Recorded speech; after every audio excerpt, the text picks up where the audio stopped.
ओम अगर है प्रेम दर्शन का भजन से प्रीति कर प्यारा, अगर है प्रेम दर्शन का भजन से प्रीति कर प्यारा। श्रीमद् भगवद गीता अर्जुन विषाद योगము प्रथमाध्यायम्। धर्मक्षेत्रे कुरुक्षेत्रे समवेता युयुत्सवः मामका पांडवाश्चैव किमकुर्वत संजय। हे సంజయ, ధర్మక్షేత్రమైన కురుక్షేత్రంలో యుద్ధం చేయడం కోసం సమావేశమై ఉండిన నా వాళ్ళైన కౌరవులు మరి పాండుపుత్రులైన ధర్మరాజాదులు ఏమి చేసినారో చెప్పుము అని ఈ విధంగా ధృతరాష్ట్రుడు సంజయుణ్ణి అడిగినాడు. భగవద్గీత ప్రారంభంలోనే మనకు ధృతరాష్ట్రుని యొక్క దర్శనమైంది. అతడు ఒక గుడ్డిరాజు, అంధుడు. ఆ గుడ్డివాని దర్శనం ఎందుకు మనకు మొట్టమొదలే అని అంటే, కీడెంచి మేలెంచాలి అని అంటారు తెలుగులో. విన్నారు ఎప్పుడైనా ఈ సామెత? కీడెంచి మేలెంచాలి అంటే మొదలు ఏదైనా కార్యం చేసినప్పుడు అందులో వచ్చే నష్టాలు ఏమిటి మొదలు గుర్తుపట్టాలి. ఈ కార్యం చేయబోతున్నాం కదా, ఏదైనా కార్యం చేసేటప్పుడు మొదలు దాని వల్ల కలిగే నష్టాలు ఏమిటి మొదలు చూడాలి. అయితే ఏ కార్యంలోనైనా లాభము నష్టము ఉంటాయే తప్పకుండా. ఎందుకంటే ఇది ప్రపంచం ఉన్నది, ప్రపంచంలో మంచి చెడ్డ రెండు కలిసి ఉంటాయి. అయితే అందులో కూడా అధికంగా నష్టమవుతూ కొంచెం లాభం గనక మనకు కలిగేటట్టుగా ఉంది అనుకోండి ఆ కార్యము, అప్పుడు దాన్ని తలపెట్టకూడదు, ఆ కార్యాన్ని చేయకూడదు. అధికంగా లాభం కలిగి కొంచెము కొద్దిగా నష్టం కలిగేట్లాగా ఉంటే పర్వాలేదులే అనుకొని చేయొచ్చు, పర్వాలేదు. కానీ అధికంగా నష్టం ఉంటే మాత్రం చేయకూడదు. మూలానికే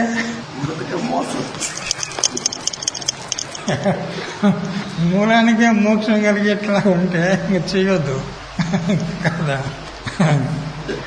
అట్లా కీడించి మేలించాలి అంటారు. అంటే మొట్టమొదలు ఆ కార్యంలో జరిగే నష్టాలు చూడాలి.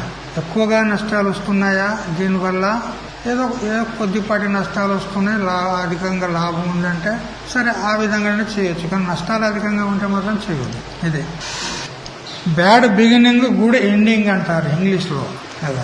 బ్యాడ్ బిగినింగ్ అంటే చెడుతోని మొదలు పెట్టినట్టు, మంచితోని సమాప్తం చేసినట్టు. ఈ ధృతరాష్ట్ర దర్శనం గట్లయింది మనకు. మమకార బుద్ధుడు, పుత్ర మోహాంధుడు అయినటువంటి అంబికేయుడు. ఎందుకంటే అంబాలిక ఇట్లా ఉన్నారు కదా కాశీరాజు యొక్క పుత్రికలు. అందులో అంబికకు జన్మించిన వాడు ధృతరాష్ట్రుడు. అయితే మరి నా కుమారులు పాండుపుత్రులు యుద్ధరంగంలో యుద్ధం చేయడానికి వెళ్ళినటువంటి వారు ఏమి చేసినారు అని అడగడము ఇది సమంజసము కాదు అని మనము నిన్నటి వరకు చింతన చేశాం. భారతం యొక్క కథానుసారంగా ఇది యోగ్యమైన ప్రశ్న కాదు. అయితే ఆ రహస్యాన్ని తెలియక కొంతమంది వేరే తిరిగి వ్యవస్థ చేస్తారు, చెప్పుకుంటారు. యుద్ధానికి చేరిన వారు యుద్ధమే చేస్తారు గాని ఇంకేం చేస్తారు కదా. ఇది సర్వవిదితమైనటువంటి విషయం. ఏం యుద్ధానికి విందులారగిస్తారా? కాదు కదా. అట్లా అందుకని అది కురుక్షేత్రం ఉన్నది, యుద్ధరంగం ఉన్నది. మా వాళ్ళు కౌరవులు మరి స్థానబలం ఉన్నది, సేనాబలం ఉన్నది. అటువంటి వాళ్ళు తప్పకుండా విజయాన్ని చేకూరుస్తారు అనేటువంటి విశ్వాసం ఉండాలి. గాని అధర్మపరులు కాబట్టి అధర్మపరులు ఎవరైతే ఉంటారో వాళ్లకు అడుగడుగున భయమే ఉంటుంది, అడుగడుగున సందేహం ఉంటుంది. అందుకని ఆతురతతో విక్షిప్త చిత్తంతో మోహగ్రస్తుడయ్యి అతడు ఆ విధంగా అడిగినాడు అని చెప్తున్నారు.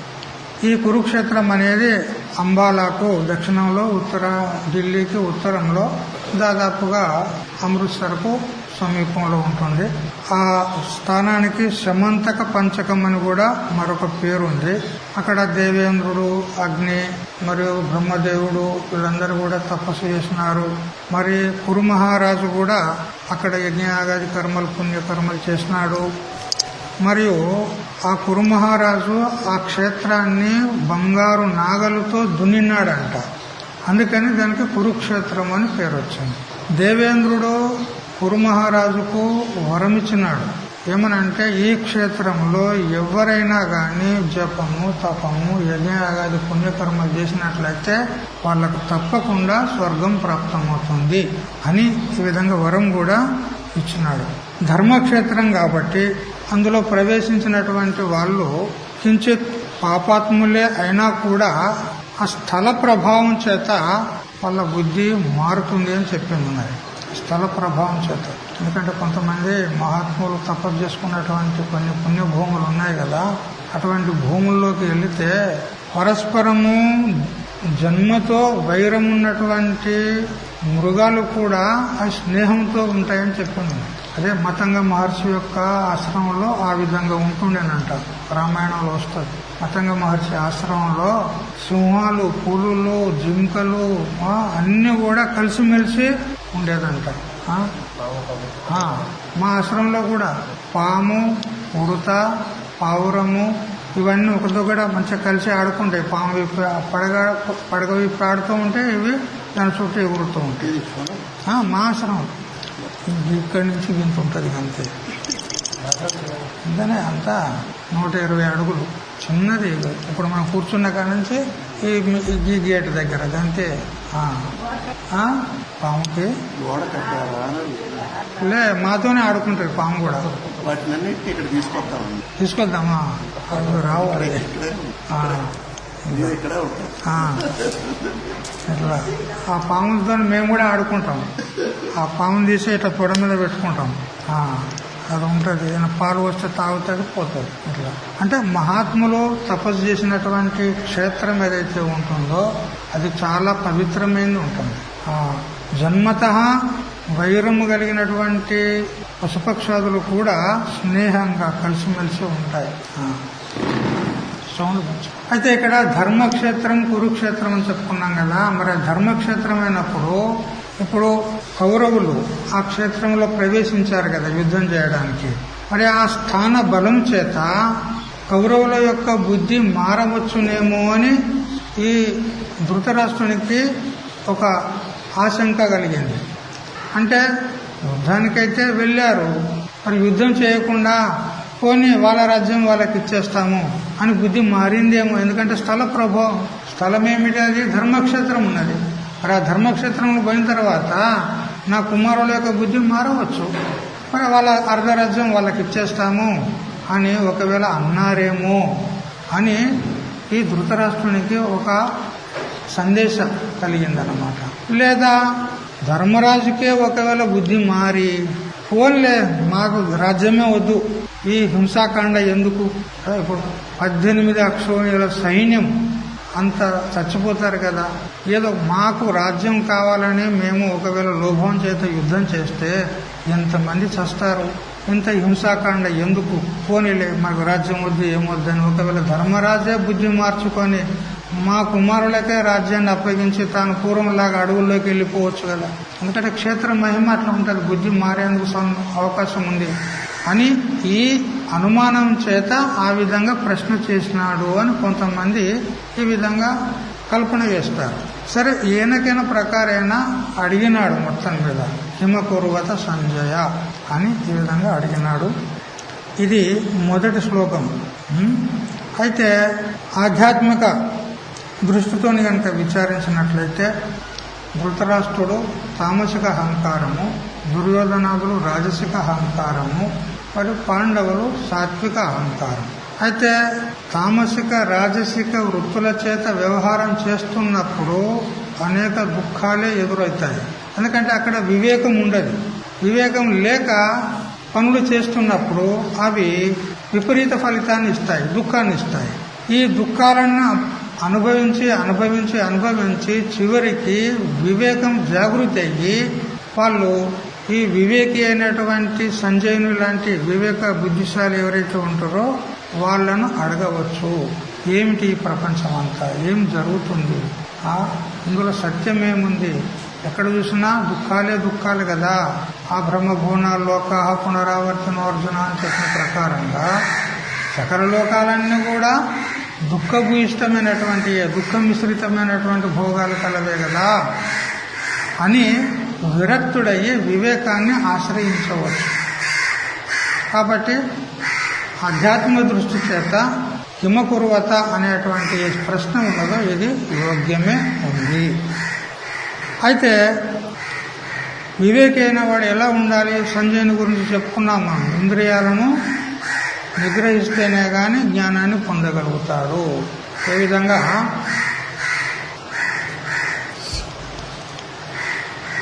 రెండు కుళాయిలు ఉన్నాయనుకోండి, కింద ఒక కుళాయి ఉంది, పైన ఒక కుళాయి ఉంది. అంటే ట్యాప్ ఉంటారు కదా. ఇప్పుడు పైన నీళ్లు రావాలి అని అంటే మనం కింది కుళాయిని ఆఫ్ చేయాలి, అంతే కదా. కిందిది అట్లే రన్నింగ్లో పెట్టి మీది చాలు చేస్తే, మీది ఓపెన్ చేసినాం అనుకో, నీళ్ళు వస్తాయా? మీది రావు. అట్లా మొట్టమొదలు ఇంద్రియ నిగ్రహము, మనో నిగ్రహము ఉన్నట్లయితేనే మనకు పై కుళాయి లాగా జ్ఞానము అది ఓపెన్ అవుతుంది, అంటే కలుగుతుంది. కాబట్టి మరి జ్ఞానాన్ని పొందాలంటే సంజయునులాగా మనము ఇంద్రియ నిగ్రహం కలిగి ఉండాలి. అయితే ఇక్కడ ధృతరాష్ట్రుని యొక్క కుమారులు దుర్యోధనాదులు, అంటే ధృతరాష్ట్రుని యొక్క బుద్ధే పాడు బుద్ధి ఉన్నది, అహంకార మమకారాలతో కూడుకొని ఉన్నది. పాండవుల రాజ్యం నా రాజ్యం అంతా నాకే కావాలనేటువంటి లోభ బుద్ధి ఉంది. మరి అతడి బుద్ధే కలుషితమైనప్పుడు మరి అతని ద్వారా వచ్చినటువంటి సంతానంలో ఎలాంటి బుద్ధులు ఉంటాయి చెప్పండి. ఇప్పుడు తంతువులు అంటే పోగులు ఉంటాయి కదండి. ఈ వస్త్రంలో అన్ని పోగులు ఉన్నాయి కదా, అడ్డం పొడుగు పోగులు ఉన్నాయి. ఈ పోగుల్లో ఏ కలర్ ఉంటే బట్ట నేసిన తర్వాత అదే కలర్ బట్టలో వస్తుంది, అంతే కదా. పోగుల్లో వేరే రంగు, బట్టలో వేరే రంగు వస్తుందా? రాదు. అంటే కారణంలో ఏ గుణాలు ఉంటాయో కార్యంలో అవే గుణాలు వస్తాయి. అట్లా ధృతరాష్ట్రంలో దుర్గుణాలు ఉన్నాయి అన్ని. మరి వాళ్ళ దుర్యోధనాది కుమారులకు మంచి గుణాలు ఎక్కడి నుంచి వస్తాయి? వాళ్ళు కూడా దుర్మార్గులే కదా. నాయకుని చెడ్డ గుణాలు అనుయాయులకు అంటుకోవడం వింత లేదు అంటాడు. నాయకునిలో చెడ్డ గుణాలు ఉంటాయి, అప్పుడు అనుయాయులు అతన్ని అనుసరించేటువంటి వాళ్ళు ఉంటారు కదా, వాళ్ళలో కూడా చెడ్డ గుణాలే ఉంటాయి. రోగాలు ఎట్లు సాంక్రమికాలో అంటే కొన్ని మన కరోనా వచ్చింది కదా మొన్న 2021లో. ఆ కరోనా ఎంత పని చేసింది? ఒక్కరికి అంటుకుంటే చాలు అయిపోయి ఇంట్లో అందరికీ అంటుకుంది. వాటితో ఎవరెవరు సంబంధపడతారో అందరికీ అంటుకుంటారు. ఎందుకు? అంటువ్యాధి. అట్లా ఈ దుర్గుణాలు కూడా అంటువ్యాధి లాగానే వాళ్ళలో దుర్గుణం ఉన్నది కదా, ఆ దుర్గుణాలే కొడుకుల్లో వచ్చింది, దుర్యోధనుల్లో వచ్చింది. దుష్ట గుణాలతో తాను ఒక్కడి చెడిపోవడం మాత్రం కాదు, ఆ రోగం పరిసరాన్ని కూడా భ్రష్టం చేస్తుంది. దుష్ట గుణాలు వాడిని ఒక్కడనే నాశనం చేయవు. ఆ పరిసరాల్లో వాడు ఎంతవరకు ఆ పరిసరాల్లో తిరుగుతూ ఉంటాడో వాని యొక్క పరివారము, వాని కుటుంబము ఏవేవి ఉంటాయో అందరిలో ఆ గుణాలే ఉంటాయి, అవే వచ్చేస్తాయి. కుటుంబానికి పెద్ద, సంఘానికి తల వంటి వాడు వాడే వక్రగామి అయిండనుకో, అంటే వంకరగా నడిచిండు, అంటే చెడు మార్గంలో పోతున్నాడు అనుకో, అప్పుడు కుటుంబానికి గాని ఆ సంఘానికి గాని వాడు చీడపురుగైపోతాడు కదా. అందుకని ధృతరాష్ట్రుని కుటుంబం అంతా కూడా ఇట్లనే ఉంది. ధృతరాష్ట్రుడే వాడు దుర్మార్గుడు, దుష్ట గుణాలు కలిగినటువంటి వాడు. ఇక వాని కుటుంబం అంతా అట్లే ఉన్నది అంటాడు. తండ్రి పుట్టిగుడ్డు, తల్లి కన్నులున్నా స్వయంగా కన్నులకు గంత కొట్టుకున్న అందురాలు. తండ్రి ఏమో పుట్టుగుడ్డు, మనకి పుట్టుకతోనే నేత్రాలు లేవు. ఇక తల్లి అంటావా, తల్లికి నేత్రాలు ఉన్నాయి కానీ ఏం లాభం? ఉన్నా కానీ లేనట్టే, అంతే కదా. గంతలు కట్టుకుంది, ఆమె కూడా అందురాలు అన్నట్టే కదా. ఇక ఇప్పుడు అలా తండ్రి గుడ్డివాడే, తల్లి గుడ్డివాడే. అలాంటప్పుడు ఇక కన్న సంతానం ఎట్లా ఉంటుంది చెప్పండి? అంత దుస్సంతానమే అంటాడు. అందుకే వాళ్ళ పేర్లు కూడా ఎట్లున్నాయి? దుర్యోధనుడు, దుశ్శాసనుడు, దుస్సహ. దుస్సహ అంటే వాళ్ళ తోబుట్టు ఆడపిల్ల దుస్సల. దుర్దర్శ, దుర్ముఖ, దుర్మర్శన, దుర్విగాహ్య, దురాధర. అంత దూ దూ దూ అనే పేరుతోనే వచ్చినాయి. అంత దుర్మార్గులే. ఎందుకంటే తండ్రి అట్లా ఉన్నాడు, ఇక అంతా వాళ్ళు ఆ విధంగానే పుట్టారు అంటాడు. ఇదొక పెద్ద అంధ పరంపర అంటాడు. సరే, ఇక మొట్టమొదటి శ్లోకం మనం చెప్పుకున్నాము ధర్మక్షేత్రే అని అంటూ. అంటే మనకు భగవద్గీత ధర్మ అనే శబ్దంతో ప్రారంభమైంది. మరి చివరిలో కూడా ధ్రువానీతిర్మతిర్మమ అన్నాడు అక్కడ. అంటే యతో ధర్మస్తతో జయ, ఇది ఒక అబాధిత నియమం అన్నమాట. ఎక్కడైతే ధర్మం ఉంటుందో అక్కడ జయం ఉంటుంది, అక్కడ గెలుపు ఉంటుంది. ఎక్కడ అధర్మం ఉంటుందో అక్కడ అపజయం ఉంటుంది అని మనకు మహాభారతం చెప్తుంది. అధర్మంతో యుద్ధం చేశారు దుర్యోధనాదులు, జయాన్ని పొందారా? దుర్యోధనుడు జయం పొందిండా అపజయం పొందిండా?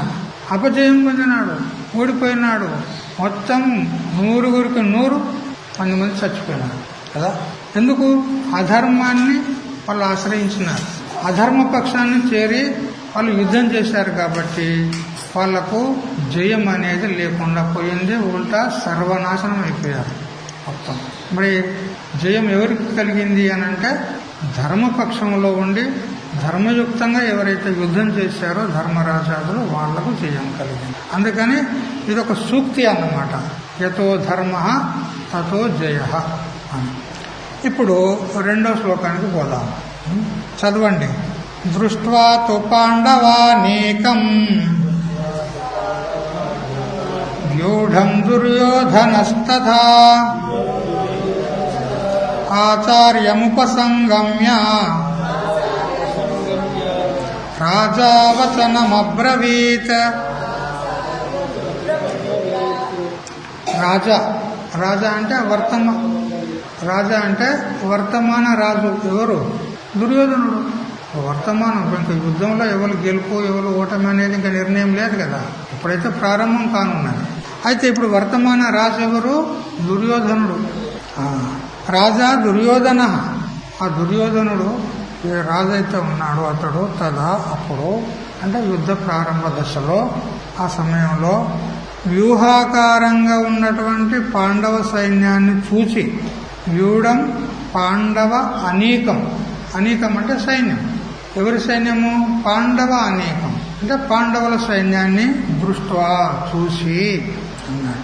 ఏం చేసినాడు అంటే ఆచార్యం ఉపసంగమ్య, ఆచార్యుణ్ణి చేరుకొని వచనం అబ్రవీత్, ఈ వచనము పలికినాడు అంటాడు. అయితే ఈ శ్లోకంలో తు అనే శబ్దం ఒకటి ఉంది. దృష్ట్వా తు పాండవానీకం. తు అంటే పక్షాంతరాన్ని బోధిస్తుంది. అంటే ధృతరాష్ట్రుడు ఏ ఉద్దేశంతో విజయం యొక్క లాలస చేత తహతహతో వ్యగ్రచిత్తుడయ్యి నా కుమారులకు విజయం కలుగుతుందా అనేటువంటి భావనతో అడిగినాడో అట్లా కాదు, నీ కుమారులకు విజయం కలుగదు అని చెప్పినట్లయింది తూ అనేది. ఎందుకంటే సంజయుడు త్రికాలజ్ఞుడు, వ్యాస భగవాను చేత వరం పొందినాడు. ఎందుకంటే ఇప్పుడు ఈ యుద్ధం యొక్క ఫలితార్థం ఏంది, యుద్ధం యొక్క నిర్ణయం ఏంది అది కూడా ఇప్పుడే తెలుసు అతనికి. ఎవరికి? సంజయునికి. ఈ యుద్ధంలో విజయము ధర్మరాజుకే అవుతుంది, దుర్యోధనునికి కాదు అని చెప్పడానికి ఆ విషయమంతా మనసులో పెట్టుకొని, హే ధృతరాష్ట్ర మహారాజా నువ్వన్నట్లు కాదు అని అంటే అతనితో అనలేదు, కానీ శబ్ద ప్రయోగం అయితే చేస్తున్నాడు. దృష్ట్వాతో అట్లయితే కాదు, కానీ ఇట్లా జరిగింది. అంటే ఏం జరిగింది అంటే ఆ యుద్ధ సమయంలో మీ కుమారుడైనటువంటి దుర్యోధనుడు రాజు ఆచార్యుని దగ్గరికి వెళ్ళి ఈ విధమైనటువంటి వచనము పలికెను అని అన్నాడు. ఇక్కడ ఆచార్యుడు అంటే ఎవరు? ఏ ఆచార్యుని దగ్గర పోయినా కృపాచార్యుడు ఉన్నాడు, ద్రోణాచార్యుడు ఉన్నారు. మరి ఏ ఆచార్యుని దగ్గరికి వెళ్ళాడు అంటే ద్రోణాచార్యుని దగ్గరికి వెళ్ళాడు, వాళ్ళ గురువు దగ్గరికి. విలువిద్య నేర్పినటువంటి గురువు. కుల గురువు అయితే కృపాచార్యుడు, ఈయన విద్యా గురువు ద్రోణాచార్యుడు. ద్రోణాచార్యుని దగ్గరికి వెళ్ళి ఉపసంగమ్య అంటే ఉపసమీపే దగ్గరికి చేరి వచనం అబ్రవీత్ అన్నాడు. అయితే ఇక్కడ వచనం అబ్రవీత్ అనేటువంటి శబ్దంలో ఈ విధంగా దుర్యోధనుడు గురువు దగ్గరికి వెళ్ళి ఏ విధంగా వ్యవహరించాలో ఆ విధంగా వ్యవహరించలేదు, అన్యాయంగా ప్రశ్నిస్తున్నాడు, అవినీతిగా ప్రశ్నిస్తున్నాడు మర్యాదను ఉల్లంఘించినాడు అని చెప్తుంది ఈ వచనం అనే శబ్దం. ఎందుకనంటే ఇప్పుడు ఏ గురువు అయినా కానీ శిష్యులందరి యందు సమాన భావం కలిగి ఉంటాడు, ఎవరైనా సరే. మరి అలాంటప్పుడు ఏ శిష్యునికైనా కీడు జరగాలి అనేటువంటి సంకల్పం ఉంటుందా గురువుకు? ఉండదు కదా. మరి అలాంటప్పుడు ఈయన అతని దగ్గరికి వెళ్లాల్సిన అవసరమే ఉన్నది, చెప్పవలసిన అవసరమే ఉన్నది. అంటే అందులో ఒక అంతరార్థం ఉంది. ఏమిటనంటే ద్రోణాచార్యునికి ఎక్కువగా అర్జునుడి మీద ప్రీతి ఉంటుంది. ఎందుకంటే విలువిద్యలో అతడు చాలా నిష్ణాతుడు. అందరికంటే 105 మందిలో ఇతడు శ్రేష్ఠుడు అర్జునుడు. ఎందుకంటే వాళ్ళు 100 మంది, వీళ్ళు 5 మంది, 105 మంది అందరూ ఆ ద్రోణాచార్యుని దగ్గరనే విద్య నేర్చున్నారు. అంతమందిలో అర్జునుడు చాలా శ్రేష్ఠుడు. అతని మీద ఇతనికి ప్రీతి మెండు ద్రోణాచార్యునికి.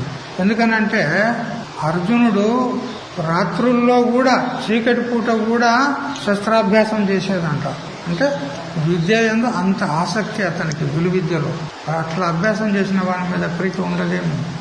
సామాన్యంగా ఒక క్లాసులో కూడా ఒక విద్యార్థి మంచిగా అభ్యాసం చేస్తే ఆ ప్రిన్సిపాల్కో లేదా ఆ టీచర్కో అతని మీద ఎక్కువ ప్రేమ ఉంటుంది. అట్లా అర్జునుడి మీద ప్రీతి ఉంటుంది. కాబట్టి ఈ ద్రోణాచార్యుడు పక్షపాతాన్ని వహించి యుద్ధము మనస్ఫూర్తిగా చేయకపోవచ్చు. మా తరపునైతే ఉన్నాడు, మా పక్షాన్నైతే ఉన్నాడు, కానీ ఏదో చేసినట్టు చేయొచ్చు అంతే. చేస్తున్నా కదా, యుద్ధం చేస్తున్నా అన్నట్టుగా చేయొచ్చు. కానీ మనస్ఫూర్తిగా ఒక పౌరుషంతోని శత్రు సైన్యాన్ని మొత్తం నాశనం చేస్తాననేటువంటి ఉత్సాహంతో చేయకపోవచ్చు అనే డౌట్, సందేహం ఎవనికి? ఈ దుర్యోధనుడికి. అందుకే అది మనసులో పెట్టుకొని ఈ ద్రోణాచార్యుని ఉత్సాహపరచడానికి వచ్చినాడు ఇక్కడికి. ఇంకొక విషయం ఏమిటంటే దుర్యోధనునికి భయమయ్యి ఆచార్యుని దగ్గరకు వచ్చినాడు. ఎందుకంటే వాడు దుర్మార్గుడు కాబట్టి దుర్మార్గులకు భయం ఎక్కువ. అధర్మ మార్గంలో ఉంటారు, అధర్మ పక్షంలో ఉంటారు కాబట్టి వారికి భయం ఎక్కువ. మేము గెలుస్తామో లేదో అనేటువంటి భయం. ఆ భయం చేత పరుగున ఉరికొచ్చాడు, పరిగెత్తుకుంటూ వచ్చాడు. సరే వచ్చినాడు అనుకోండి, వచ్చిన వాడు గురువు దగ్గరకు వచ్చినప్పుడు నమస్కారం చేయాలన్నా వద్దా? నమస్కారం చేసినట్టు ఇక్కడ ఉందా ఈ శ్లోకంలో? లేదు. వస్తూనే ఆ గురువుతో అంటున్నాడు. ఇట్లా ఏమంటాడు? ముందు శ్లోకాల్లో చెప్తాడు. నమస్కారం చేయాలి కదా. మరి వీడుకుడు నీతిపరుడా అవినీతిపరుడా? దుర్యోధనుడు అవినీతిపరుడు, దుర్మార్గుడు. కొందరు అంటారు ఇక్కడ రాజు కదా, ఈ ద్రోణాచార్యుడు సేనాధిపతి, మరి అతనికి శాసనం చేసే అధికారం ఉంటుంది కదా రాజుకు అని అంటారు కొంతమంది. ఒకవేళ ఆ భావననే ఉన్నట్లయితే, నేను రాజును, అతడు ఒక సేనాని అనేటువంటి భావనే కనుక ఉన్నట్లయితే మరి ద్రోణాచార్యుని తన దగ్గరికి పిలిపించుకోవచ్చు కదా. రాజు అయితే తానే వస్తాడా? సేవకుల దగ్గరికి పిలిపించుకుంటాడు. మరి ద్రోణాచార్యుని పిలిపించుకునేది ఉండే, అటు పిలిపించుకోలేదు. మరి ఒక శిష్యభావంతో వచ్చిందా అని అంటే నమస్కారం చేయలేదు. మరి వీడు ఏం చేసినట్టు అంటే ధర్మానికి విరుద్ధంగా ప్రవర్తించినాడు ఇక్కడ. అందుకే అధర్మపరులు, అధర్మపక్షం. కాబట్టి ఇటువంటి మూర్ఖులతోనే దేశం బాగుపడదు. అందుకే కదా సర్వనాశనం అయిపోయారు. వజ్ర వ్యూహాకారమై కట్టుదిట్టమై ఉన్న పాండవ సేనను చూసి దుర్యోధన మహారాజు భయ విహ్వరుడై ద్రోణాచార్యుని చేరుకున్నాడు. పాపాత్ముని హృదయం ఎప్పుడూ భయ విహ్వలమయ్యే ఉంటుంది. పాపాత్ముని యొక్క హృదయం ఎప్పుడు కూడా భయంతోనే నిండి ఉంటుంది. పైపెచ్చు పుణ్యమూర్తులను ధర్మమూర్తులను చూసినప్పుడు మరింత తత్తర. పుణ్యమూర్తులు, మహాత్ములు, ధర్మమూర్తులు వాళ్ళు ఎదురుగా వచ్చినప్పుడు భయం వేస్తుంది. ఎందుకంటే పాపాత్ములు కదా. ఇక్కడ మహాత్ములకు అన్నీ తెలుస్తాయి. వాళ్ళ హృదయంలో కూడా ఏం నడుస్తున్నది, వాళ్ళ మనసులో ఏం సంకల్ప వికల్పాలు నడుస్తున్నాయి, అది కూడా మహాత్ములకు తెలుస్తాయి. అలాంటప్పుడు నేను ఎట్లా పాపాత్ముని కాబట్టి మరి నా సంకల్పాలు వికల్పాలు నేను చేసే పన్నాగాలన్నీ కూడా వాళ్ళకి తెలుస్తాయి అని వానికి భయం వేస్తుంది. అందుకని భయగ్రస్తుడైనటువంటి వాడు దైవీ సంపదకు భయపడతాడు. ఎందుకంటే ఆసురీ సంపదలో ఉన్నవాడు, వాడు పాపాత్ముడు ఉన్నాడు. శిష్ట సంప్రదాయాన్ని తెలిసినటువంటి ఆర్యమానవుడు ఆచార్యుని సమీపించినప్పుడు అభివాదనం చేయాలి. శిష్టాచార సంపన్నుడైనటువంటి వాడు సదాచార సంపన్నుడైనటువంటి వాడు ఆచార్యులను చేరుకున్నప్పుడు, ఆచార్యులను ఆశ్రయించినప్పుడు, వాళ్ళు ఎదుట పడినప్పుడు వాళ్ళకు నమస్కారం చెయ్యాలి. ఎప్పుడైనా పోతూ పోతూ కూడా అకస్మాత్తుగా గురుదేవుని యొక్క సంబంధం అయిందనుకో, ఎదురుగా వచ్చాడనుకో, అప్పుడు మనం నమస్కారం చేస్తామా లేదా? చెయ్యాలి. కానీ ఇతడు నమస్కారం చేయలే. ఆ తర్వాత మాట్లాడాలి. మొదలు నమస్కారం చేయాలి, ఆ తర్వాత మనం వాళ్ళతోనే ఏదైనా అడిగేది ఉంటే అడగాలి. ఇది మర్యాద ఉంటుంది. కానీ దుర్యోధనుడా అట్లా చేయలే. వెళ్ళడమే తరువాయి, హుకుం, శాసనం చేసినట్టు, హే ఆచార్య అని ఇట్లా సంబోధించినాడు. ఎందుకంటే అంధుని కొడుకు అంధుడే ఉంటాడు, ఇంకేముంటాడు. గుడ్డివాని కొడుకు గుడ్డివాడే. అతడు ఎవరు? ధృతరాష్ట్రుడు నేత్రహీనుడైతే, కళ్ళు లేని అంధుడైతే, ఇతడు వివేకం లేని అంధుడు. వీనికి కళ్ళు ఉన్నాయి దుర్యోధనునికి, కానీ అంధుడే. ఏమంధుడు? వివేకాంధుడు, వివేకము లేని అంధుడు అన్నమాట. ఈ విధంగా ఈ శ్లోకంలో విచారణ జరిగింది. ఆ తర్వాత 3వ శ్లోకం చూద్దాం. మరి ఆ ఆచార్యం దగ్గరికి వెళ్ళి ఏమన్నాడు? సరే, పశ్యేతాం పాండుపుత్రాణం ఆచార్య మహతీం చమూం వ్యూఢాం ద్రుపదపుత్రేణ తవ శిష్యేన ధీమతా. హే ఆచార్య అని సంబోధిస్తూ చూడు, ఏతాం పాండుపుత్రాణం చమూం పశ్య. ఈ పాండుపుత్రుల యొక్క సైన్యాన్ని చూడు, ఎదురుగా ఉంది, కనపడుతుంది కదా అంటున్నాడు. ఇంకేమంటున్నాడంటే, ఆ సైన్యము ద్రుపదపుత్రుని చేత వ్యూహాకారంగా రచింపబడింది అంటాడు.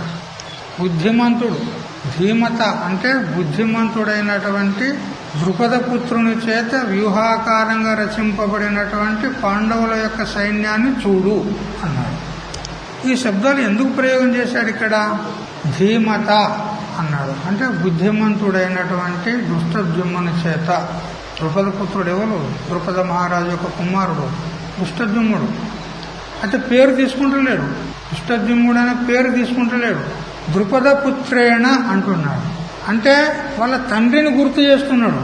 దుష్టద్యుమ్నుని యొక్క తండ్రిని గుర్తు చేస్తూ ద్రుపద మహారాజు యొక్క పుత్రుడు అంటున్నాడు. ఎందుకు ఈ శబ్ద ప్రయోగం చేసినాడు అనంటే, ద్రుపద మహారాజుకు ద్రోణాచార్యునికి శత్రుత్వం ఉంది. పూర్వము జరిగిన కథ అదంతా. చిన్ననాటి స్నేహితులైతే ఒకనాడు ద్రోణాచార్యుడు ఒక ఆవు కావాలని అడగడానికి పోయినాడు. ఏది? ద్రుపద మహారాజు దగ్గరికి పోతే చూడు, ఆయన ఏమనాలి, నువ్వెవరు, ఎక్కడి నుంచి వచ్చినావు, నీకు ఏం కావాలి, భిక్ష కావన్నా, ఏ సేవకులారా ఆ భిక్ష నుంచి పంపించండి అని ఈ విధంగా అవమానపరుచున్నాడు. అప్పుడు ద్రోణాచార్యుని కోపం వచ్చి తర్వాత ఈ అర్జునునికి మరియు మొత్తం కౌరవులందరికీ కూడా విద్య నేర్పిన తర్వాత గురుదక్షిణ ఏమి ఇవ్వాలి స్వామీజీ అని అంటే, అప్పుడు ద్రోణాచార్యుడు అంటాడు, ద్రుపద మహారాజును బంధించి తీసుకురండి, ఇదే గురుదక్షిణ అన్నాడు. అప్పుడు దుర్యోధనాదులు మొదలు పోయినారు, పోయి దెబ్బలు తిని వచ్చాం, వాళ్ళతో ఏం కాలే, పారిపోయి వచ్చారు. ఆ తర్వాత పాండవులు వెళ్ళి ఆ ద్రుపదునితో యుద్ధం చేసి అర్జునుడు ఆ ద్రుపదుని బంధించి తీసుకొచ్చి కాళ్ళగడ పడేశాడు. ద్రోణాచార్యునికి గురుదక్షిణగా ఇచ్చాడు. అయితే ఆ శత్రుత్వాన్ని గుర్తు చేస్తున్నాడు ఇప్పుడు దుర్యోధనుడు. ద్రుపద మహారాజునికి శత్రువు కదా, శత్రువుని యొక్క కొడుకు శత్రువు అవుతాడా మిత్రువు అవుతాడా? శత్రువు యొక్క కొడుకు శత్రువా మిత్రువా? శత్రువే అవుతాడు కదా. అయితే శత్రువు యొక్క కొడుకు అయినా కూడా నువ్వు అతనికి విద్య నేర్పినవు. మళ్ళా ఎవరికి? దుష్టద్యుమ్నునికి విద్య నేర్పినవు. చూడు ఎంత బుద్ధిమంతుడు అంటాడు.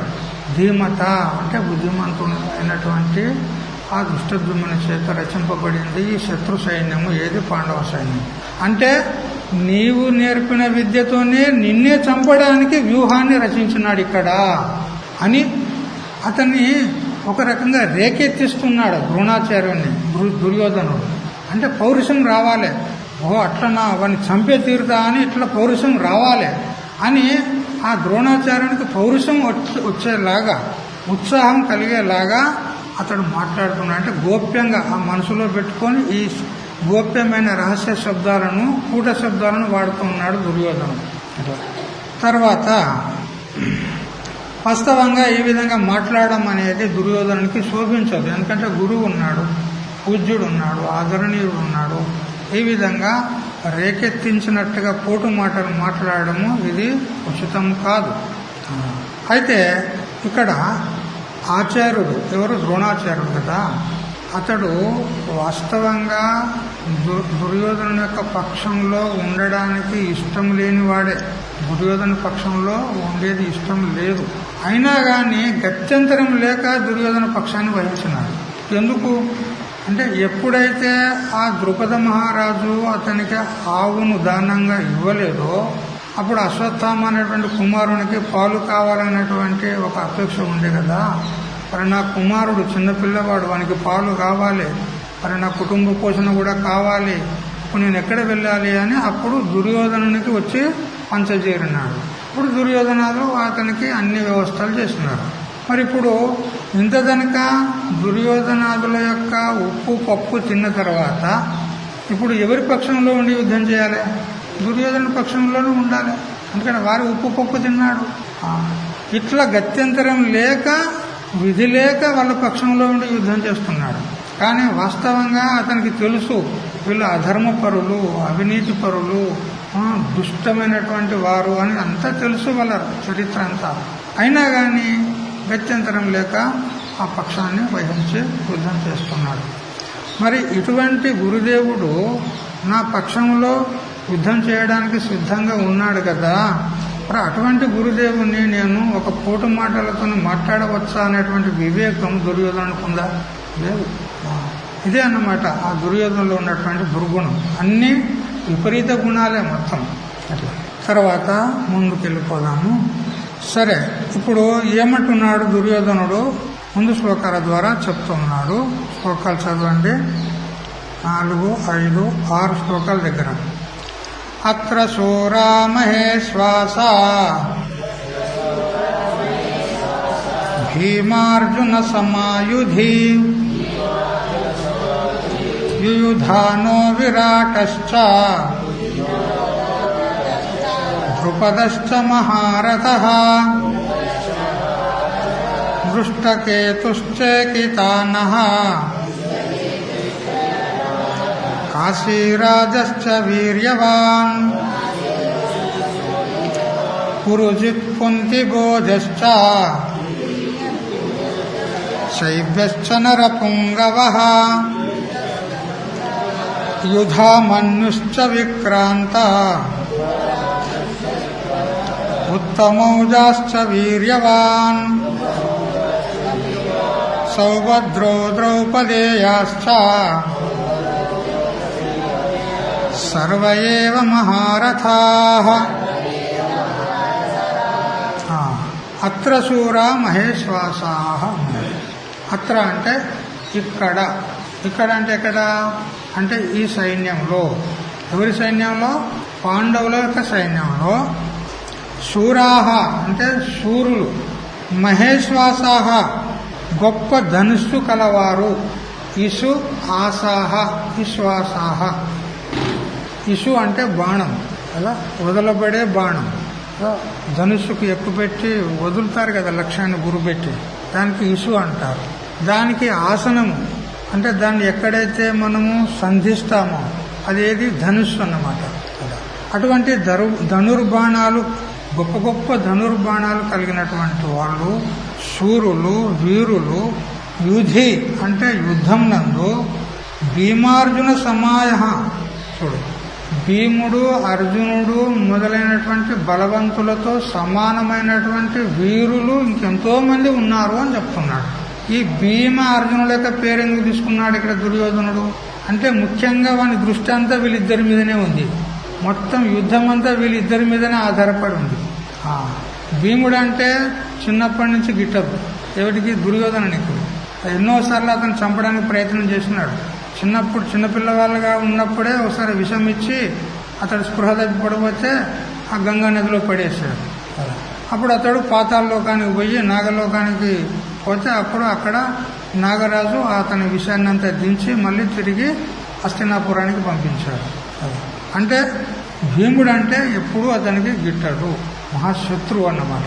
ఇంతేకాదు అర్జునుడు కూడా విలువిద్యలో నేర్పరి, అందరికంటే శ్రేష్ఠుడు. మొత్తం 105 మంది వాళ్ళు ఎవరైతే ఉన్నారో వాళ్ళందరిలో శ్రేష్ఠుడు.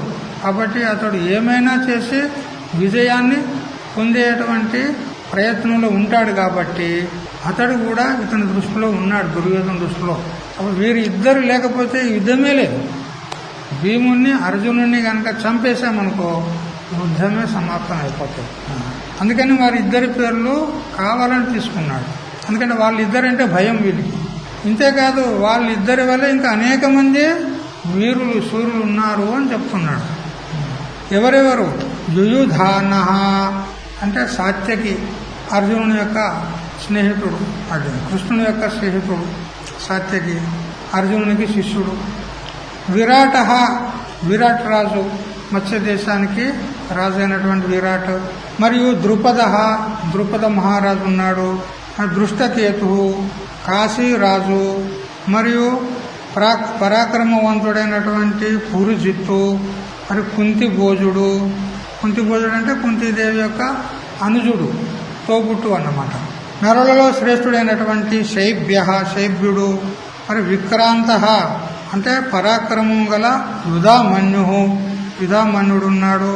మరి వీర్యవాన్ అంటే పరాక్రమవంతుడైనటువంటి ఉత్తమ ఓజస్సు, ఆ తేజస్సు, పరాక్రమం కలిగినటువంటి సౌభద్ర అంటే సుభద్ర యొక్క కుమారుడు. ఎవరు? సుభద్ర కుమారుడు అభిమన్యుడు.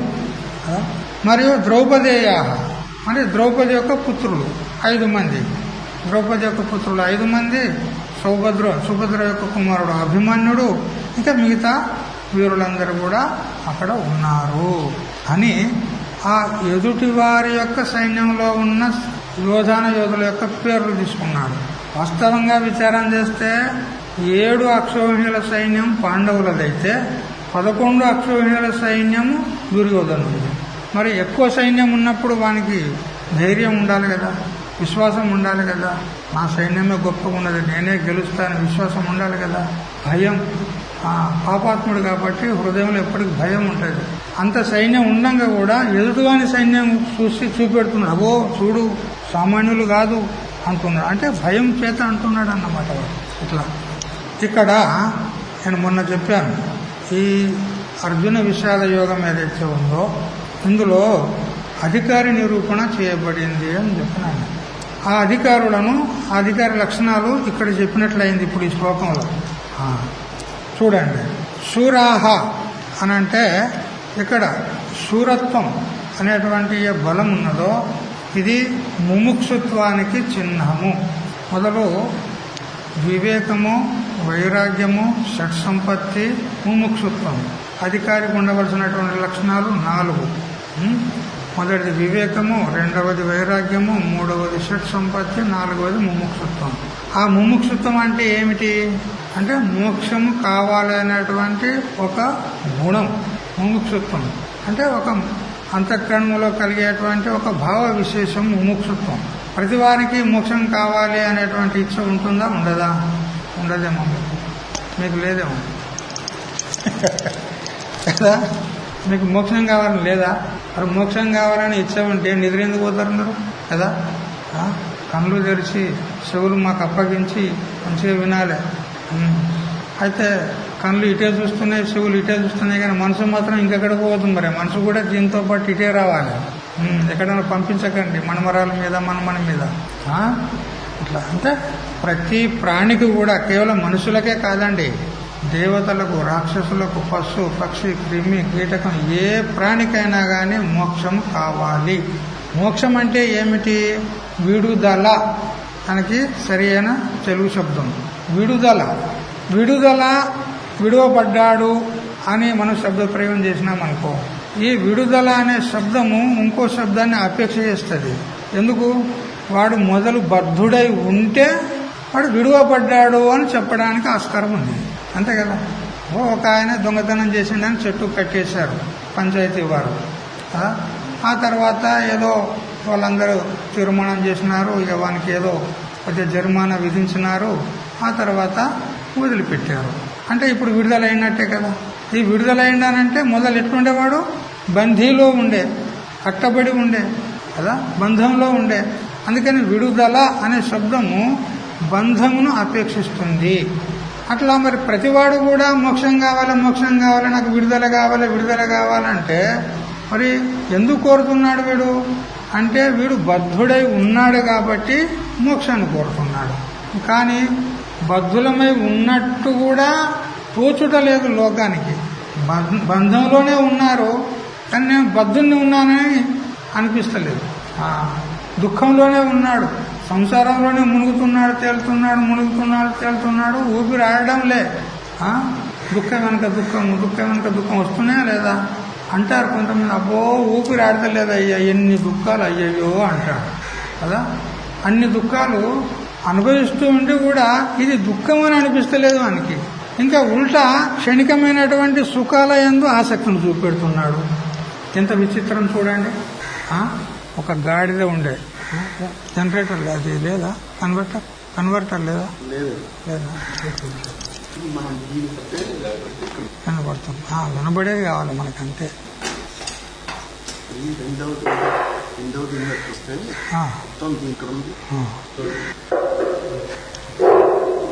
ఒకటే చాలులే. ఒక గాడిద ఉండే, అది గుడ్డి గాడిది, కన్ను లేవు దానికి. అది అడవిలో ఆ విధంగా ఆ గడ్డిని మేసుకుంటూ వెళ్తూ ఉంది అన్నమాట. కన్ను లేవు కదా, అందుకని ఆ గడ్డిని మేసుకుంటూ పోతూ ఉండగా అకస్మాత్తుగా దానికి తెలియదు కాబట్టి, కన్ను లేవు కాబట్టి ఒక గోతిలో పడిపోయింది. పెద్ద గోతి ఉంది, బావి. ఆ పెద్ద బావి ఇప్పుడు నీళ్లు లేవు, అది కొంచెం కూడిపోయింది, దానిలో మన్ను పడింది. అయితే అది లోన పడుతూ పూర్తిగా లోన అడుగుకు పోలే. అది ఆ దరి అంటారా ఏమంటారు, చుట్టూ గోతికి ఇట్లా గోడలాగా ఉంటుంది కదా దరి, ఏమంటారు నాకేం తెలియదు. అది పడుతూ ఆ మధ్యలోకి పోయేసరికి ఆ మధ్యలో ఒక రావి చెట్టు మొలిచిందండి. అది కూడా పెద్దగానే అయింది. అయితే పడుతూ అది రావి చెట్టు మీద పడింది. పూర్తిగా కింద పడలే, పూర్తిగా మీద లేదు. ఆ రావి చెట్టు మీద పడింది. ఆ కొమ్మకు ఆ కాళ్ళు అవి ఇట్లా వంకరైనాయి కాబట్టి అది అలా వేలాడబడి ఉన్నదన్నమాట. అది కింద పడడం లేదు, మీదికి రావడం లేదు కదా. ఆ కాళ్ళ చెట్టు ఆ కొమ్మల్లో ఇరుక్కుపోయినాయి. ఇక అది అలా వేలాడుతూ ఉన్నది. అయితే ఆ గాడిద పడడంతోనే ఆ చెట్టుకు ఒక తేనె తెట్టె ఉండే, పెద్ద తేనెటీగలు ఉంటాయి కదా పెద్ద, ఆ తేనె తెట్టె కదిలిందండి ఒకటేసారి. ఇది ఒకేసారి దిగులున పడింది కదా, ఆ కొమ్మల మీద పడేసరికి ఆ తేనె తెట్టె కదిలింది. కదిలేసరికి ఆ తేనె తెట్ట నుంచి ఒక్కొక్క సుక్క తేనె కారుతూ ఉందన్నమాట. ఆ కారుతూ ఎప్పుడో అంటే 2 నిమిషాలకో 3 నిమిషాలకో ఒక చుక్క ఆ విధంగా పడుతుందన్నమాట. ఆ పడేటువంటి చుక్క నేరుగా దీని నోట్లోనే పడుతుంది. ఎంత అదృష్టం తండ్రి కదా. తేనె పడుతుంది నన్ను నోట్లో అయాచితంగా. కావాలని అడిగిందా? అది అదృష్టవంతురాలా దురదృష్టవంతురా తర్వాత తెలుస్తుంది కదా. ఆ ఒక్కొక్క చుక్క దాని నోట్లో పడుతుంది. అయితే కింద లోన అడుగు భాగంలో ఒక కాలసర్పం ఉంది, మంచి పెద్ద నల్ల తాస అంటారు కదా, నల్ల త్రాచు కాలసర్పం ఉంది. కింద పడిందా కాలసర్పం కాటేస్తుంది, చస్తుంది, అంతే కదా. మీదికైతే పోలేదు. ఎట్లా పోతుంది? నడమ వేలాడబడుతుంది. అయితే అది ఏ చెట్టు మీద పడిందో ఆ చెట్టు వేర్లను 2 ఎలుకలు కొరుకుతూ ఉన్నాయి, కాటేస్తున్నాయి, అంటే వాటిని కట్ చేస్తున్నాయి ఆ వేర్లను 2 ఎలుకలు. ఇట్లా ఇప్పుడు అది ఎటువంటి పరిస్థితిలో ఉందనంటే భయానక పరిస్థితిలో ఉంది. కింద పోతే కాలసర్పం కాటేస్తుంది, మీదికి పోలేదు. ఇక్కడ ఈ తేనెటీగలు అవి ఊరుకుంటాయా? ఆ తేనెటీగ కదిలేసరికి అవన్నీ జుమ్మని లేచి దాని చుట్టూ మూగి ఇట్లా కుడుతూ ఉన్నాయి, ఒకవైపు ఈ వైపు ఆ వైపు కుడుతూ ఉన్నాయి కదా. అటువైపు 2 ఎలుకలేమో ఆ వివరాలను కట్ చేస్తున్నాయి. ఆ కట్ చేయగా ఎప్పుడు ఆ చెట్టు ఊడిపోయి కింద పడుతుందో తెలియదు. ఇంత భయానక పరిస్థితుల్లో ఉండి కూడా అది అనుకుంటుంది, ఒకవైపు ఈగలు తేనెటీగలు కుట్టేది కుడుతూ ఉన్నాయి కదా. తేనెటీగలు కుడితే చల్లగా ఉంటుంది కదా, చల్లగానే ఉంటుంది కదా. ఎంత మంట, బొబ్బలు పెడతారు కదా. ఒక్కటి కుడితేనే బొబ్బలు పెడతారు. అంటే అవి మొత్తం తేనె చెట్టులో ఎన్ని వేల కొలది లక్షల కొలది ఉంటాయి, అన్ని చుట్టూ ముయ్యి కుడుతూ ఉన్నాయి ఒకవైపు కదా. ఇటువంటి ఘోర పరిస్థితుల్లో ఉండి కూడా ఆ గాడిది ఎప్పుడో ఒక తేనె చుక్క పడేదానికి ఎదురు చూస్తుంది అది అని. అట్లా చూసారా, ఇది ఎవరి కథ? గుడ్డిగాడిది కథ కాదు, మన కథే కదా. ఈ సంసారం అనేటువంటి అరణ్యంలో మనము ప్రపంచం అనే అరణ్యంలో శబ్ద స్పర్శ రూప రసగంధాది విషయాలలో పడి వాటిని అనుభవించడానికి మనం ప్రవృత్తులమైన జీవులం కదా. పోతూ అనుభవిస్తున్నాం. ఒక జన్మ, 2 జన్మలు, 3 జన్మలు పోతూనే ఉన్నాయి. సంసారం అనేటువంటి కూపంలో పడిపోయాడు కదా. పుట్టడం చావడం అనే కూపంలో పడిపోయాడు. అయితే ఆ మధ్యలో చెట్టు మీద పడ్డాడు కదా. ఏమిటి ఆ చెట్టు అని అంటే, ఒక కుటుంబం, ఆ జీవునికి ఒక కుటుంబం ఉంటుంది కదా, ఆ కుటుంబం. ఇక ఆడ తేనెటీగలు ఏంటి అవి? మన బంధువులందరూ, మన చుట్టాలు పక్కాలు ఉంటారు కదా, బంధువులు, కొడుకులు, కోడళ్ళు, మనములు, మనవరాళ్ళు, ఇంకా ఇంకా ఇంకా ఎక్కడెక్కడ మన సంబంధాలు, ఎక్కడ అమెరికా దగ్గర పోతాయి మన సంబంధాలు కదా. వీళ్ళు ఏం చేస్తూ ఉంటారు? మనల్ని పట్టి పీడిస్తూ ఉంటారు, తేనెటీగల్లాగా కుడుతూనే ఉంటారు. నాకు ఇది కావాలి నాకు ఇది కావాలి ఇయ్యి అని వాళ్ళు కుడుతూ ఉంటారు కదా. ఇటు రాత్రి పగలు అనేటువంటి 2 ఎలుకలు మన ఆయుష్ను కట్ చేస్తూ ఉన్నాయి కదా. మన ఆయుష్ పెరుగుతుందా తరుగుతుందా చెప్పండి. ఇప్పుడు ఈ పగటి పూట అయిపోయిందంటే మన ఆయుష్లో 12 గంటలు అయిపోయినట్టే. వస్తాయా మళ్ళా? నా ఆయాతి గతం దినం, పోయిన రోజు మళ్ళీ రాదు. దినం పోయింది, రాత్రి పోయింది. ఈ విధంగా రాత్రి పగలు అనే 2 ఎలుకలు, తెల్లెలుక నల్లెలుక 2 మన ఆయుష్ను కట్ చేస్తూ ఉన్నాయి. కింద మృత్యు ఎదురు చూస్తుంది, రా నాయన నువ్వు ఎప్పుడు వస్తావు నేను చూస్తున్నాను. కాలసర్పం కదా, అడుగు భాగంలో కాలసర్పం మృత్యు అది ఎదురు చూస్తూ ఉంది. ఇంత భయానక పరిస్థితుల్లో ఉండి కూడా క్షణికమైనటువంటి క్షుద్ర ఆనందాల కోసము ఆ తేనె ఒక చుక్క పడుతుంటే ఆనందించింది ఏది ఆ గాడిద. అట్లా ఈ గాడిద కూడా కదా. ఈ క్షుద్రమైన సుఖాలు ఉన్నాయే ప్రపంచంలో, శబ్ద స్పర్శ రూప రస గంధ అనేటువంటి నేను చెప్తున్నా, కేవలం శబ్ద ప్రయోగం చేస్తున్నా. శబ్ద స్పర్శ రూప రసగంధాలని వాటి విశ్లేషణ చేయలేం మీకు ఇంత. అందుకనే ఇంకా బుద్ధులకు రాలేదు. అంటే ఏందో స్వామి అంటున్నాడు వింటున్నాం అన్నట్టు కదా. ఎప్పుడైనా ప్రసంగం వచ్చినప్పుడు తొందరలోనే విశ్లేషణ చేస్తా. ఈ శబ్దాది విషయాలు ఉన్నాయి కదా, ఆ విషయాల ద్వారా నాకు సుఖం కలుగుతుంది అని ఆ క్షుద్రమైన అల్పమైనటువంటి సుఖాల కోసం వీడు పాకులాడుతున్నాడు. వీడు ఉన్నాడు భయానక పరిస్థితిలో, ఆ క్షుద్రమైన ఆనందాల కోసం పాకులాడుతున్నాడు. ఎంత వివేకం లేనివాడు చెప్పండి వీడు. అందుకే బుద్ధుడు వీడు. ధృతరాష్ట్రుడు ఎట్లనో ఈ జీవుడు అట్లనే, తెలిసిందా. అయితే ఈ దుఃఖాలను అనుభవిస్తూ ఈ జీవుడు అబ్బా ఇక చాలయ్యా, ఈ జన్మలు చాలు, ఈ దుఃఖాలు చాలు, ఇక మాకొద్దు అని ఎప్పుడైతే వేసట చెంది విరక్తుడవుతాడో అప్పుడు మోక్షం కావాలని కోరుతాడు. దీని నుంచి నేను విడిపడాలి, ఈ సంసారం అనేటువంటి కూపం నుంచి నేను బయటపడాలి అని మోక్షం కోసము కోరతాడు, మోక్షాన్ని కోరతాడు.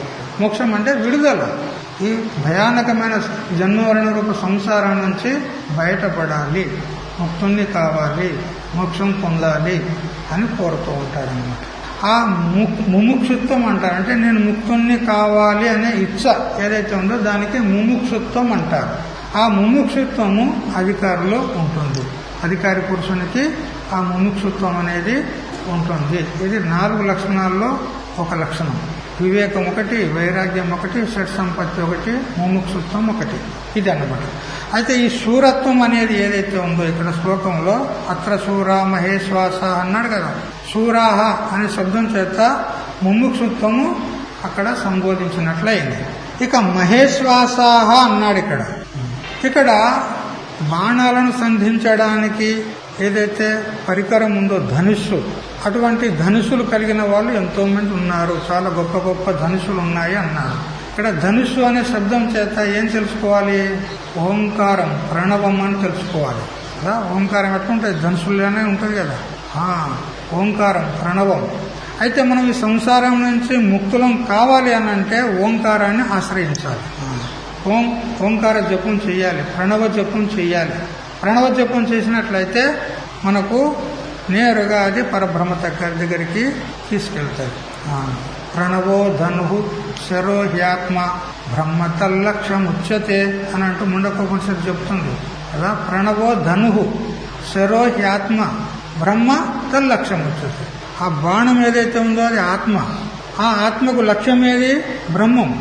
అంటే ఈ ఆత్మ పరమాత్మతో ఐక్యం కావాలి. అదే జీవబ్రహ్మల యొక్క ఏకత్వం. మరి ఆ జీవబ్రహ్మల యొక్క ఏకత్వాన్ని పొంది ముక్తుడు కావాలంటే ప్రణవాన్ని ఆశ్రయించాలి, ఓంకారాన్ని ఆశ్రయించాలి అని చెప్పింది. కాబట్టి ఇక్కడ మహేశ్వాస అనే శబ్దం చేత ప్రణవము అని తెలుసుకోవాలి. తర్వాత భీమ అనే శబ్దం చేత ఇక్కడ సమాహిత చిత్తం కలవాడు అని అర్థం. ఏ విధంగా సమాధి షట్క సంపత్తులు సమాధులు 6 ఉంటాయి. శమ, దమ, ఉపరతి, తితిక్ష, శ్రద్ధ, సమాధానం. ఈ 6 సాధనాల్లో సమాధానము అది భీమునికి అన్వయిస్తుంది. భీమునికి సమాధానం అని తెలుసుకోవాలి. ఇది ఒక లక్షణం వచ్చింది ఆ షట్ సంపత్తిలో. ఇక అర్జున అనే శబ్దము ఏదైతే ఉందో అది శ్రద్ధ అని తెలుసుకోవాలి. అర్జున అనే శబ్దం చేత శ్రద్ధాలు అంటే అధికారికి శ్రద్ధ అనేది ఉండాలి. శ్రద్ధావాన్ లభతే జ్ఞానం అని చెప్పింది ఉన్నది. అదే శ్రద్ధ లేకపోతే జ్ఞానం కలగదు. అర్జునునికి ఏ విధంగా శ్రీకృష్ణుని యందు శ్రద్ధ ఉన్నదో అట్లా అధికారి పురుషునికి శ్రద్ధ ఉండాలి అని శ్రద్ధ అనే సాధనను చూపెట్టినట్లయింది అర్జున శబ్దం చేత. ఎటువంటి శ్రద్ధ ఉండాలి? నేను చెప్పాను కదా, దృఢమైనటువంటి శ్రద్ధ ఉండాలి. పాల ముంచినా నీట ముంచినా నీవే శరణ్యం అంటామా లేదా? అట్లాంటి శ్రద్ధ పూర్తిగా భారం వేయాలి. నీవే శరణ్యం ఇత పరంబెరుంగా అని ఎట్లా గజేంద్రుడు అన్నాడో అట్లా భగవంతుణ్ణి శరణు వెళ్ళాలి, గురుదేవుణ్ణి శరణు వెళ్ళాలి. శ్రద్ధ అనేది అంత గట్టిగా ఉండాలి. ఎందుకనంటే భగవంతుడు గాని గురుదేవుడు గాని వారు ఏది చేసినా మన కళ్యాణం కోసమే చేస్తారు. మనం కీడునైతే వాళ్ళు కోరారు కదా, మన మేలునే కోరుతారు కదా. అందుకని వాళ్ళ మీద పూర్తిగా భారం వేయాలి, పూర్తి విశ్వాసం ఉండాలి. శ్రద్ధ అంటే గట్టి విశ్వాసము అని అర్థం కదా. ఏ విధంగా ఉండాలి శ్రద్ధ అనంటే, ఒక రాజు ఒక మంత్రి ఇద్దరు ఉండేవారు. వారు ఏదో ఒక వేట కోసమని ఒకనాడు బయలుదేరి అడవిలోకి వెళ్ళారు. అడవిలోకి వెళ్ళి అక్కడ వేటాడినారు. 12-1 గంట దగ్గర వాళ్ళు వేటాడినారు, బాగా అలసిపోయినారు. అప్పుడు రాజు అన్నాడు, మంత్రి గారు ఎక్కడైనా సేద తీర్చుకోవడానికి ఒక జలాశయము ఒక మంచి వృక్షము కనుక ఉంటే బాగుంటుంది కదా అన్నాడు. అప్పుడు మంత్రి అటు ఇటు చూశాడు.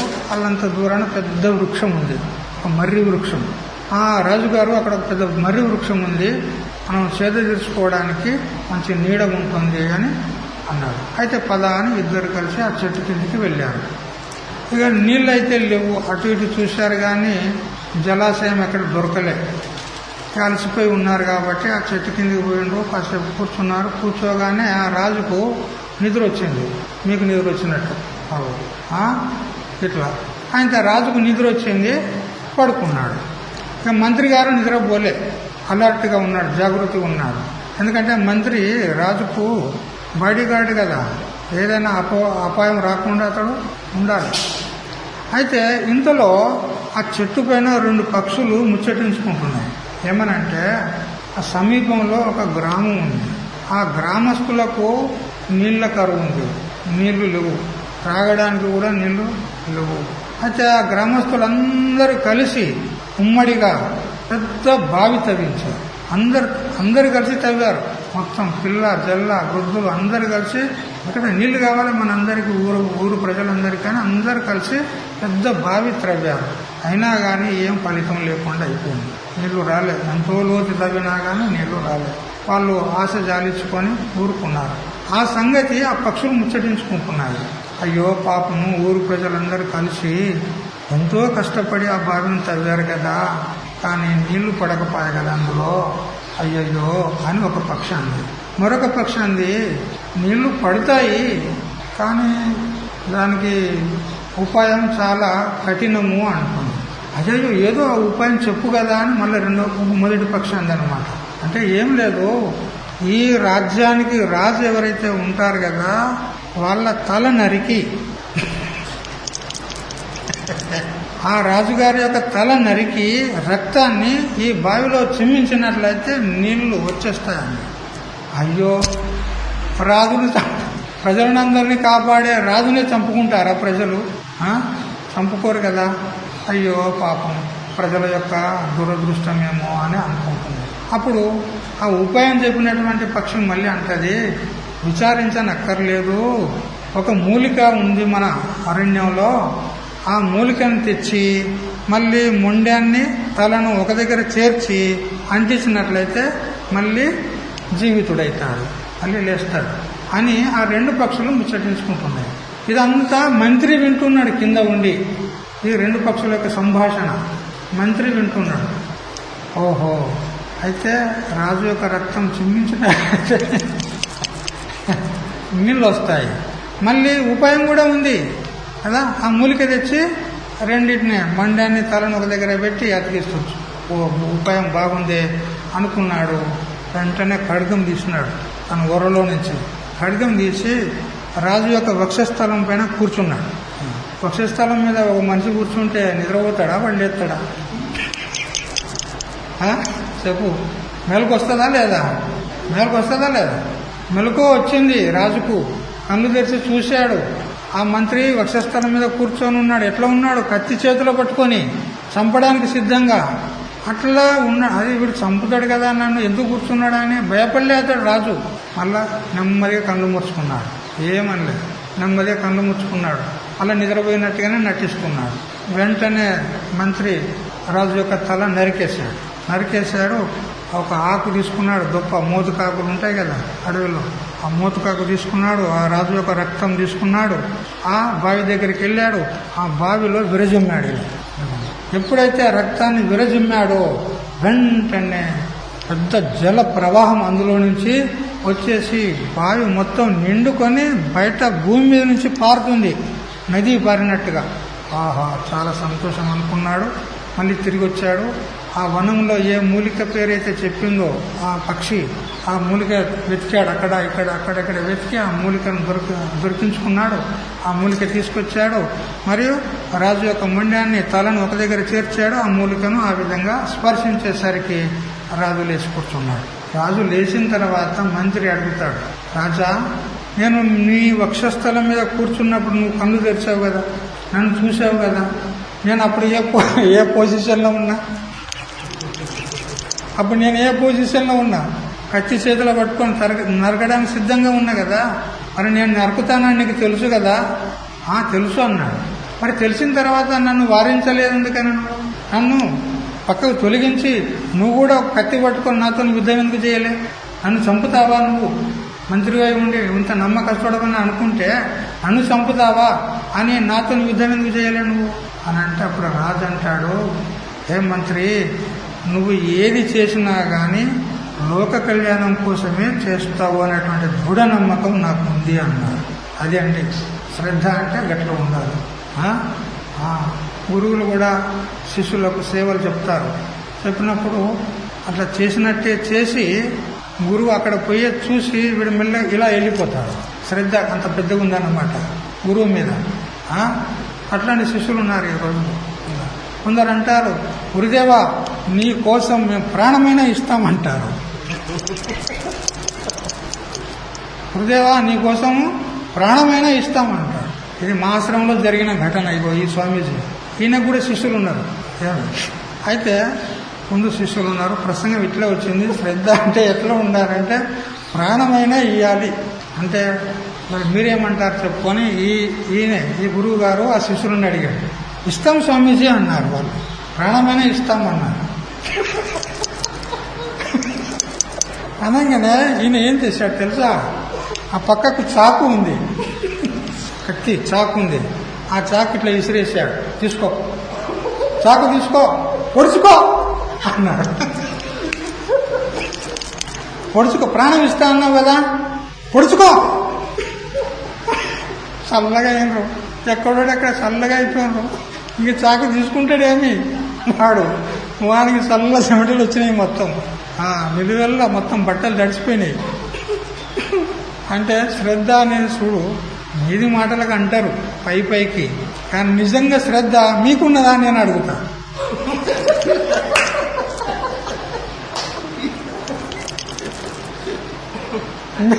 నేను ఒకటి ఇసిరేస్తా, మరి నేను చాకు ఇసిరేస్తాను మీకు. చస్తారా మీరు? తయారున్నారా చెప్పుర్రి మరి. అట్లాంటివనే ఇప్పుడే లేచిపోతాం సార్ మీద అంటారు. ఏదో పైకే శ్రద్ధ ఉందని అంటున్నామే కానీ ఇటువంటి గట్టి శ్రద్ధ, దృఢ విశ్వాసం ఎవరిలో లేదు. ఇప్పుడు మీరు అనుకుంటారు మేము గొప్ప గురు భక్తులం అని అనుకుంటారు. ఇది అంత బూటకం, ఇదంతా కేవలం బహానా హాయ్, కూర్చొని అని ఏదో మాటలే అంతేగాని నిజంగా గురుదేవునికి ప్రాణాలైనా కానీ అర్పించడానికి సిద్ధంగా ఉన్నారా? అది శ్రద్ధ అంటే అట్లా ఉండాలి. అలా అయితే శ్రద్ధాస్థానంలో ఇక్కడ శమ, దమ, ఉపరతి, తితిక్ష, శ్రద్ధ, సమాధానం. ఇందులో సమాధాన స్థానంలో భీముణ్ణి మనం పెట్టినాము. మరి శ్రద్ధా స్థానంలో అర్జునుడిని పెట్టినాము. ఇంకా అనేక సాధనాలు ఉన్నాయి. ఆ సాధనాల స్థానంలో ఎవరెవరిని ఇక్కడ మనము చెప్పుకోవాలి, ఆ విషయము సాయంత్రం తెలుసుకుందాం. హరి ఓం తత్సత్. ఓం సహనావతు సహనౌ భునక్తు సహ వీర్యం కరవావహై తేజస్వినావధీతమస్తు మా విద్విషావహై. ఓం శాంతి శాంతి శాంతి. ఏం బాధపడకండి, ఉన్నది శ్రద్ధ, లేదని కాదు, కానీ అంత శ్రద్ధ అయితే లేదు. ఇది మాత్రం పక్క. అమ్మ, ఏ గురువు కూడా ప్రాణాలు కావాలని కోరడు. అంటే మిమ్మల్ని కొట్టి చూడాలి కదా, మిమ్మల్ని పరీక్షించుకోవాలి కదా. ఏ గురువు కూడా శిష్యుని ప్రాణాలు కావాలని కోరడు, శిష్యునికి దుఃఖం కావాలని కోరడు. ఏ గురువు అట్లా ఉండడు. కాకపోతే గురువుకు గొప్ప ఆపద వచ్చినప్పుడు మనము అతనికి సహకరించాలి. ఇట్లా అన్నమాట తాత్పర్యం. అట్లా తాత్పర్యం అదే అన్నమాట. సరే.